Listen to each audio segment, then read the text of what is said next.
The Clean Power Hour is brought to you by CPS America, the maker of North America's #1 three-phase string inverter, with over 6 gigawatts shipped in the U.S. The CPS America product lineup includes three-phase string inverters ranging from 25 to 275 kW.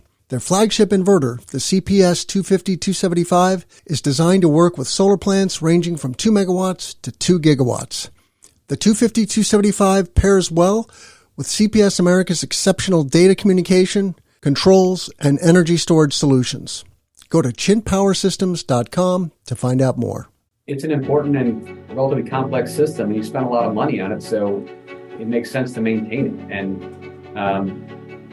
I have some really good maintenance guys on my staff, and they wouldn't have any idea how to maintain the solar array. So it's important that you have the right people doing the maintenance for it. And when you look at the whole investment and what the money, the savings you get from that system, having the O&M agreement is kind of a no-brainer, I think. Are you speeding the energy transition? Here at the Clean Power Hour, our hosts Tim Montague and John Weaver bring you the best in solar, batteries, and clean technologies every week. Want to go deeper into decarbonization? We do too. We're here to help you understand and command the commercial, residential, and utility solar, wind, and storage industries. So let's get to it. Together we can speed the energy transition. Today on the Clean Power Hour, C&I Solar O&M. I'm so pleased to have my customer, Colin Murphy, and my old colleague, Josh Richardson, on the show today, geeking out on what it takes to keep your commercial industrial solar project running smoothly. So first, I want to welcome Colin. He is the CEO of Simmons Knife in the Chicago suburbs. Welcome to the Clean Power Hour, Colin. Thanks, Tim. Great to be here as always. We did, a nice interview for the show a couple years ago. You installed a approximately 450 kW solar project on your roof, and you re-roofed at the same time, which is a very good thing. You want to have a new roof if you can. But what has your experience been just in the last couple of years since you got the solar? Just give our listeners at a high level, this is what it's been like to have a solar array. Sure. Well, overall, I'll say very positive. So it's definitely meeting my expectations. So that's the headline number, I guess, is that it's going very, very well. It's generating energy in line with what our expectations were. So all that part is great. I'd say in terms of the operations and maintenance side of things, we're a manufacturer and we have a lot of expensive equipment in our facility that we need to maintain on a regular basis. And I look at our solar array as just another important piece of equipment that we have here at Simmons that we need to keep an eye on and make sure we're maintaining. And we do that a couple of ways. We have our annual agreement with Continental Energy Solutions, where they're providing that annual maintenance for us. And they'll do I'm sure Josh will speak to it in more detail, but do a very thorough review of the system on an annual basis. And, whatever might come up, there'll be a punch list of things that might need to get taken care of. A lot of them are just taken care of on the spot. So that's something we do on the formal side of things. On the informal side of things, we also have the Also Energy dashboard, which is very nice. Just open a web browser and we can go there, or even on my smartphone, go there and see how the array is performing and see if there's any glitches and if something doesn't look right.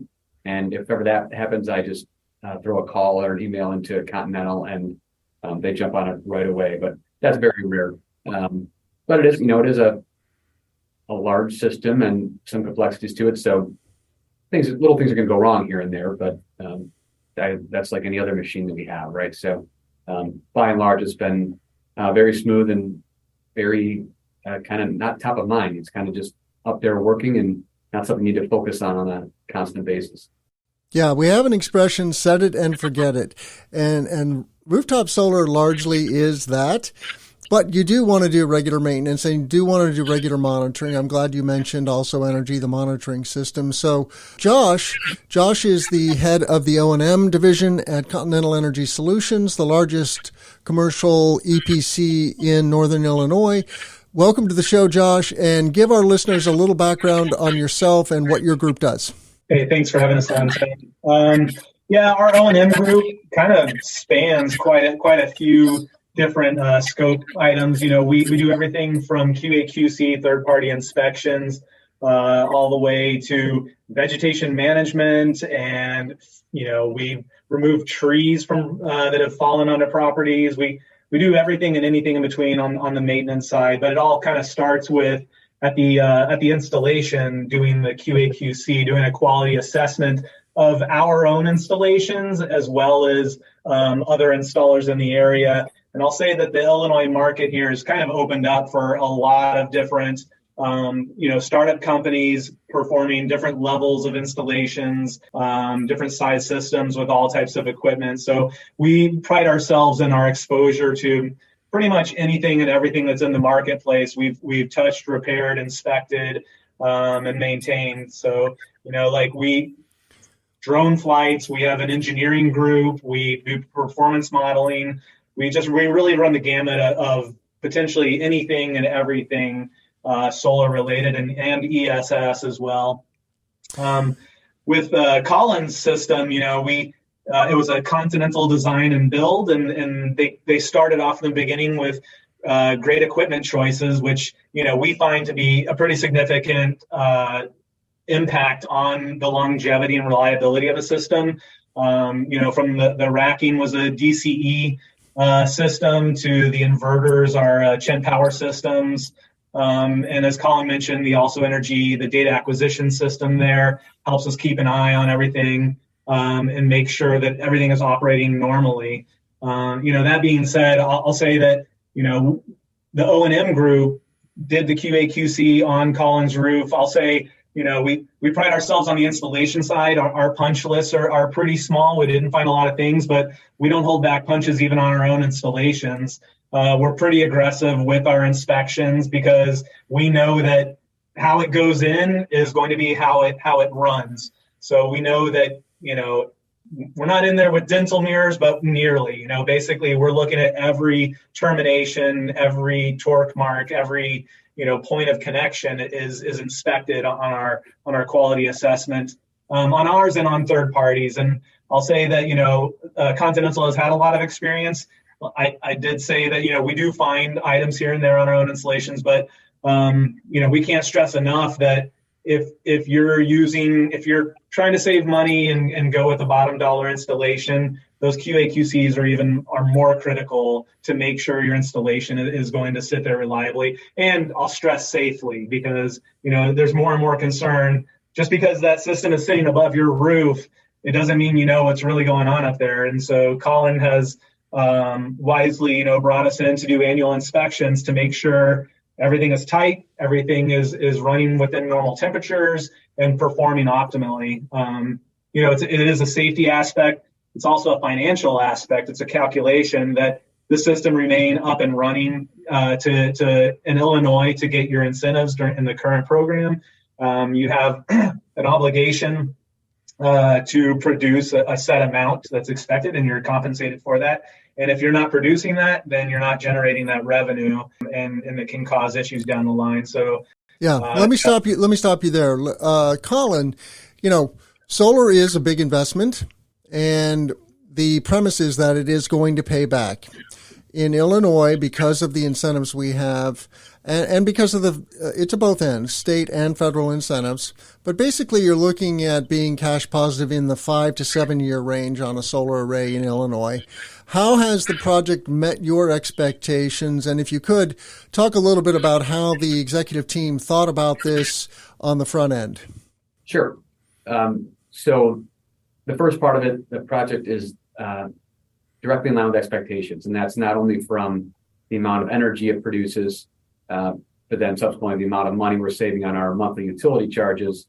And then last but not least was the tax incentive side of things, as well as the quarterly rebates that we get from the state of Illinois. So all those aspects, really, there were no surprises at all. So we went in with very good estimates from Continental, and those estimates are proving out to be true.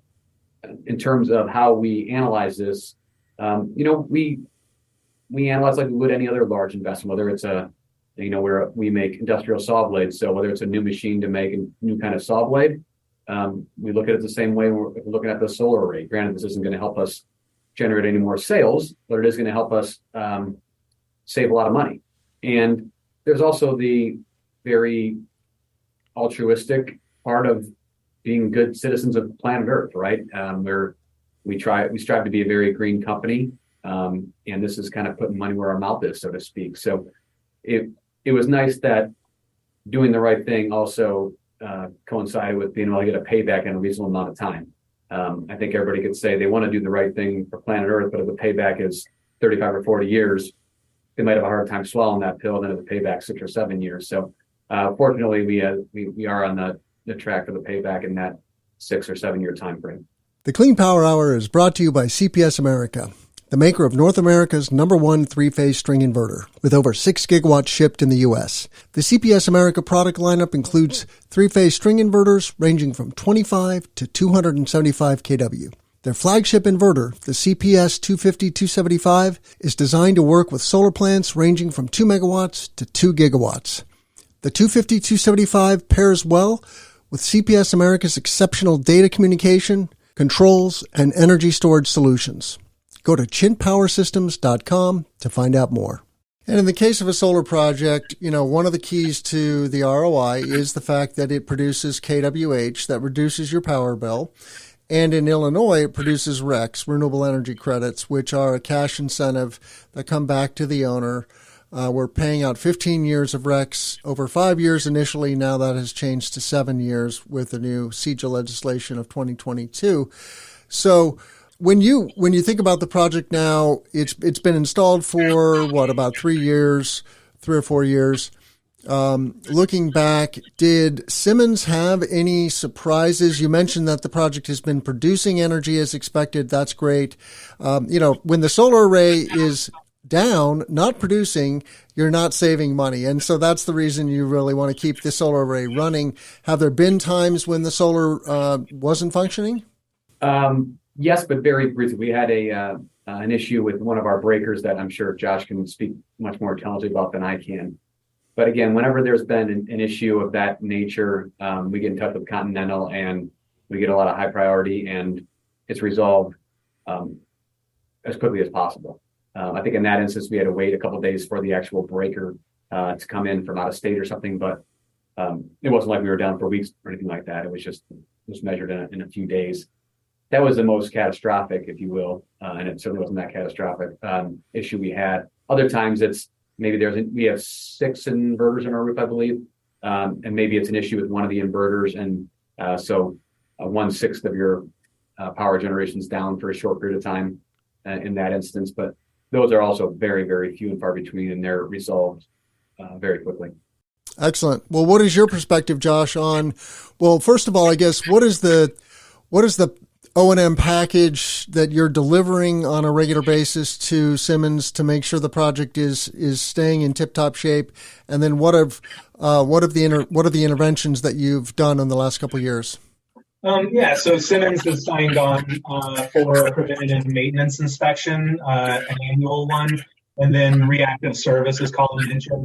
If they look at the monitoring through Also Energy, and if they see an alert or anything suspicious, they have us take a look. We do have access to their Also Energy portal and can do evaluations on most of the components in the system. So we can evaluate, and then even before even doing a truck roll, see if we can work with the inverter manufacturer or whoever the point of failure is, that whoever the manufacturer is, we can work with them. And because a lot of them, everything is communication now and data. So a lot of things they can evaluate remotely and determine if it's something, a parameter change that can be, done remotely at no cost, saving a truck roll, or, we might need to go to site to evaluate. In the few instances that Colin has seen, as he alluded to, one was a breaker issue. We do have, a lot of vendors that we have relationships with. It is all about lead times, and in the past couple of years through the pandemic, obviously there were some slowdown of material, sourcing material and acquiring it. So I think that's what impacted the few days that he mentioned. But even then, when you have a large vendor network and a large relationship with all the manufacturers that you're installing, that turnaround time becomes very quick. And we have technicians that are, like I said, touching every piece of equipment in the industry right now. So we can dispatch any one of them throughout the Midwest and get the system back up and running pretty quickly. So we do, reactive services is just part of it, but that annual maintenance can't be understated. I have a lot of faith in the installation itself, but we're all aware at this time of year, we are thinking about the thermal expansion and contraction of the equipment that's out there, but even buildings shift and move with the temperature changes. And then when you have a building moving underneath all the solar equipment is shifting a little bit as well and can cause loosening of some hardware. So it's important to at least once a year get on site and do an inspection. And we look at, it's almost like during our QA/QC, we're doing another QA/QC looking at all the hardware. We spot check the racking hardware. We take thermal images of all the electrical terminations. We make sure that everything's communicating correctly. All the parameters are set. It's a very long list of items. We think that thoroughness makes sure that you don't have to think about it on your roof for the rest of the year. And hopefully those savings, the cost of having these inspections is proven through on maintaining that production. It's kind of a no-brainer in our minds, but we're also in the business of doing it. So I have a couple of questions that people typically ask about rooftop solar. Do the panels need to be cleaned on a regular basis, Josh? I would say, I was actually, before we had this conversation, I was looking back at our past few inspections at Simmons, and the biggest thing was there were some bird droppings and a little bit of dirt on the edges where rain and snow will wash any dirt accumulation for the most part towards the edges of the modules. And so across time, it can accumulate a little bit. For the most part, you don't need to actively wash the systems. As you can imagine, I mean, even our houses, your siding after 10 years is going to look a little dingy and dulled and could probably use a washing. But the biggest impact we see is when facilities are located next to something that's producing more than a normal amount of soiling, cement processors, a lot of the rural solar farms, like in the background here and on your screen, if there's agriculture around them, that twice a year they're plowing in the spring and harvesting in the fall, and all of that's kicking up sediment. For the most part, it gets washed off, but you can have accumulation. It's a site by site, but it's not something that any one system needs to worry about unless they know that there's that heavier potential. And have there been any instances of equipment having to be replaced, like inverters or solar panels? It's not uncommon. I'll say that the solar panels themselves are, rated for high impact of hail and other objects. In the Chicago area, we have, things that are, especially in the city, coming down from the sky that are impact objects. So we do see occasional module replacements, but for the most part, it's a non-issue. We do see inverter equipment and you have electrical, the breakers and other components will fail, but under manufacturer warranty, the components, the hardware itself is replaced. You do have to, there's usually a labor cost to reinstall it, commission it in the case of inverters, but for the most part, they're reliable, and the inverters typically come with a 10 to 12 year warranty on them. So, it's pretty quiet for the most part that we see. So I guess what I'm hearing from both of you is if you buy quality equipment on the front end and work with a qualified installer, you shouldn't have a lot of problems with your solar project. Are there things, Colin, that have come up for Simmons that we haven't talked about, or anything that you want to share with other facility owners who might be looking at this video or the audio? And, solar is largely Little understood, let's say, in the Midwest still, right? People don't see it that much still. Of course, on the C&I side, it's 30 feet in the air and it's invisible to the naked eye unless you're looking at Google Earth. And you can see Simmons Knife solar array on Google Maps now. So just Google Simmons Knife in the suburbs of Chicago and you'll find it. But anything you want to share to other C&I owners? Probably just to echo a lot of what Josh has said, that, I mean, it's an important and relatively complex system, and you spend a lot of money on it, so it makes sense to maintain it. And I have some really good maintenance guys on my staff, and they wouldn't have any idea how to maintain the solar array. So it's important that you have the right people doing the maintenance for it.